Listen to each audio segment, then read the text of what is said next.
الجميل جدا استقيموا يرحمكم الله. وقصة النهاردة قصة خياط عجوز جدا عاش في قرية صغيرة، وكان بيخيط ملابس غاية في الجمال، وكان بيبيعهم بسعر كويس جدا.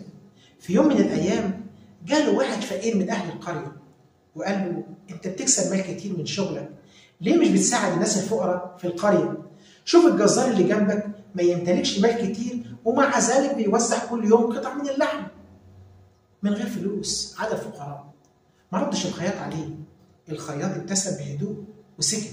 خرج الفقير زعلان ومنزعج جدا من عند الخياط، وبدأ يعمل إشاعة في القرية بأن الخياط غني لكنه بخيل. فزعلوا منه أهل القرية وبدأوا ينقموا عليه. بعد مدة مرض الخياط العجوز ومحدش اهتم بيه ولا سأل عليه من أهل القرية، ومات وحيد. مرت الأيام ولاحظ أهل القرية بأن الجزار ما عادش بيبعت لحمة للفقراء من غير فلوس زي الأول.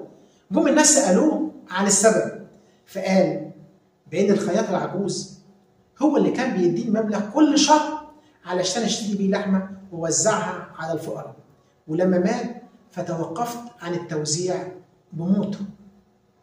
كتير جدا من الناس ممكن تسيء الظن بيك، وبرضه في ناس تانية كتير جدا تتأكد بأنك من أطهر الناس. لن ينفعك هؤلاء ولن يضرك أولئك.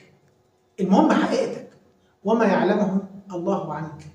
لا تحكم على الناس من ظاهر ما تراه منهم، فقد يكون في حياته أمور أخرى لو علمتها لتغير حكمك عليه. وفي الآخر بقول استقيموا. لا تنسوا الإعجاب بالفيديو والاشتراك في القناة.